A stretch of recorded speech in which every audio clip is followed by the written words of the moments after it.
The phone goes silent. The call ends. And in that moment, everything you thought you knew about love, about trust, about the life you were building, crumbles. The woman you were going to marry, the future you had mapped out, the dreams you shared, gone. Just like that. One conversation. One betrayal. One moment that splits your world in half.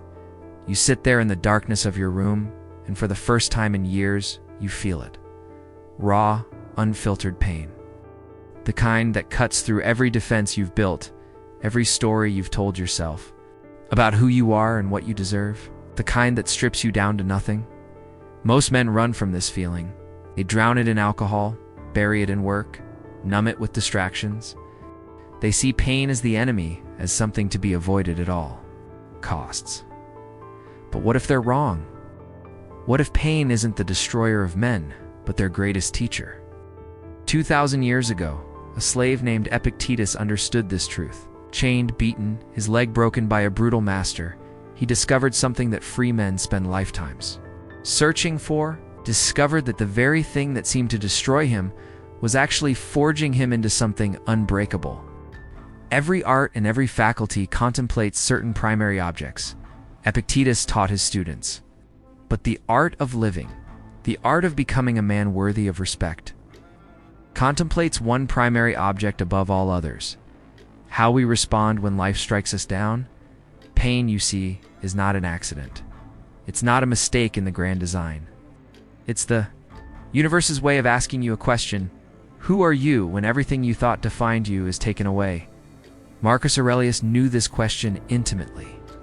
The most powerful man in the world, emperor of Rome, commander of legions, yet his personal writings reveal a man acquainted with profound suffering. His children died, his wife betrayed him, his body was racked with illness. The weight of an empire crushed down on his shoulders every single day. But listen to what he wrote in the quiet moments, alone with his thoughts. The universe is change. Our life is what our thoughts make it, not our circumstances. Not what happens to us. What our thoughts make of what happens to us. This is the first teaching of the Stoics. Pain is information. It tells you where you've been living in illusion. Shows you what you've been clinging to that was never truly yours to begin with. The job that defined your worth. The relationship that you thought completed you. The image others had of you that you wore like armor. Pain strips all of that away. And in the stripping, it reveals something far more valuable. Who you actually are beneath all the things you thought you were. Seneca. The wealthy advisor to emperors, lost everything multiple times. His fortune, his position, his friends, nearly his life exiled to a barren island. He could have spent his days in bitterness, cursing the injustice of it all. Instead, he wrote letters that would guide men for thousands of years to come. Every new beginning comes from some other beginning's end, he observed. But more than that, he understood that the end, the loss, the pain, these weren't obstacles. To overcome, they were the very materials from which a stronger man is built. Think about fire and steel. The blade doesn't curse the flame, doesn't resist the hammer, surrenders to the process, knowing that only through the furnace can it become what it was meant to be. Sharp, resilient, useful. You are the steel. Pain is the fire. And every strike of the hammer is shaping you into something that cannot be broken by the same forces that once destroyed you. But here's what separates the Stoics from every other philosophy, every other way of thinking about suffering. They didn't just endure pain, they learned to see it as a gift. Not in some shallow, optimistic way, but in a deeper recognition of what pain actually does to a man's character. Pain destroys pretense. When you're sitting in that hospital room, waiting for test results, all the things you thought mattered fade into insignificance. The promotion you were chasing, the argument you had with your brother, the grudge you've been carrying for years, none of it matters. Pain has a way of showing you what actually does. Pain reveals strength you didn't know you had. A single father working 3 jobs to keep his children fed discovers reserves of endurance he never knew existed. The man facing his first real failure finds courage he didn't know was there. Pain doesn't give you strength, it It reveals the strength that was always there, waiting for the right moment to emerge. Pain teaches you what you can and cannot control. This is the fundamental insight of Stoicism, carved into stone by centuries of men who learned it the hard way. You cannot control what happens to you. You cannot control other people's choices. You cannot control the past or guarantee the future, but you can control your response. And in that response lies all the power you'll ever need. Epictetus speaking, from experience that few men could match. Put it simply, it's not what happens to you, but how you react to it that matters. He wasn't speaking from theory. He was speaking from the depths of his own suffering, from chains and beatings and humiliation, from the kind of pain that breaks most men completely, but it didn't break him. It made him free in a way that his captors could never understand. Physical chains could bind his body, but his mind, his spirit, his essential self belonged to him alone. This is the paradox that the Stoics understood. The man who learns to embrace his pain becomes free from its power over him. The man who runs from suffering becomes its slave. Look at the men around you. Really look. It's the ones who've never faced real adversity, who've had everything handed to them, who've never had to rebuild from nothing. There's something missing in them, a depth that only comes from having been broken and choosing to rebuild. A wisdom that only comes from having lost everything and discovering you could survive it. They may have more money, more success, more apparent happiness, but they're brittle, fragile. One real setback, one genuine crisis, and they shatter because they've never learned how strong they actually are. The man who's been through the fire is different. He carries himself differently. He speaks differently. He looks at challenges differently because he knows something they don't. He knows what he's made of. Marcus Aurelius wrote these words in his private journal, never intending for anyone else to read them. You have power over your mind, not outside events. Realize this, and you will find strength. Wasn't writing this during a moment of triumph. He was writing it in the midst of plague, war, betrayal, and personal loss. He was reminding himself of a truth that pain had taught him. The Stoics understood that life is not a problem to be solved, but a reality to be experienced. And the deepest, most transformative experiences are often the most painful ones. The death that teaches you what life is worth, the failure that shows you what success really means, the betrayal that reveals who your true friends are. These experiences don't happen to you, they happen for you. Not because some cosmic force is looking out for your best interests, but because pain, by its very nature, burns away everything that isn't essential. It's a refiner's fire, leaving only what's real, what's true, what's worthy of being preserved. Seneca knew this when he wrote, "Every adversity brings with it the seed of an equal or greater benefit." He wasn't being naive or optimistic. He was stating a fact about human nature. We grow strongest in the places where we've been broken. The bone that heals from a fracture is stronger than it was before. The muscle that's torn and rebuilt is more powerful than the one that was never tested. And the man who's been shattered by life and chosen to rebuild himself is more resilient than the one who's never faced real adversity. But here's the crucial part, the choice to rebuild. The choice to see pain as a teacher rather than an enemy. The choice to ask not why is this happening to me, but what is this here to teach me? This is where most men fail. They get stuck in the first response, the natural response, resistance, anger, the desperate wish that things were different.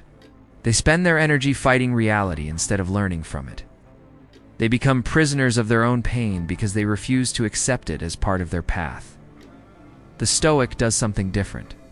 He doesn't welcome pain, but he doesn't resist it either. He observes it, he studies it, asks what it's revealing about his attachments, his fears, his false beliefs about how life should work. When Epictetus taught his students, would often begin with this simple exercise: don't explain your philosophy, embody it. And the embodiment of Stoic philosophy begins with how you meet your pain. Do you meet it with courage or with complaint?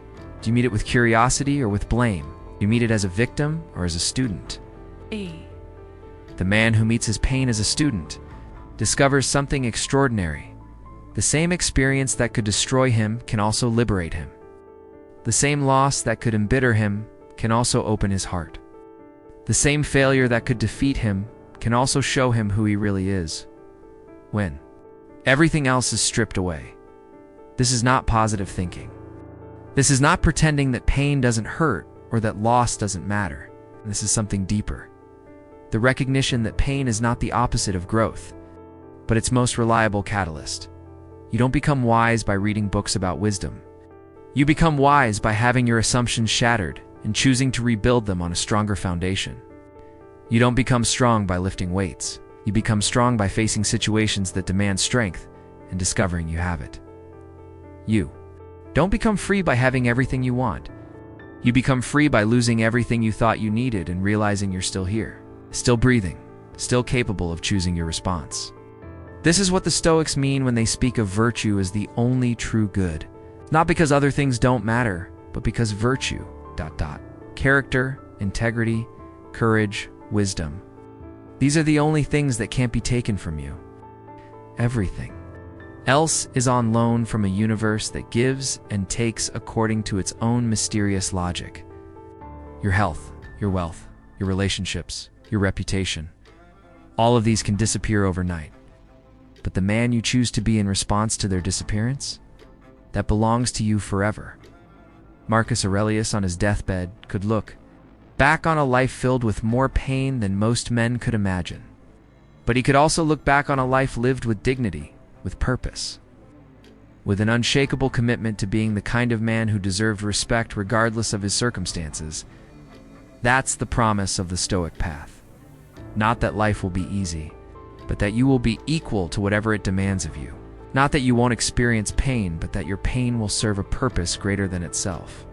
The man who learns this lesson, who truly understands that pain is not the enemy but the teacher, carries himself differently in the world. Doesn't seek out suffering, but he doesn't fear it either. He knows that whatever comes, he has the tools to meet it with dignity. He knows that his peace of mind doesn't depend on his circumstances, but on his response to them. He knows that his strength doesn't come from avoiding challenges, but from facing them with courage.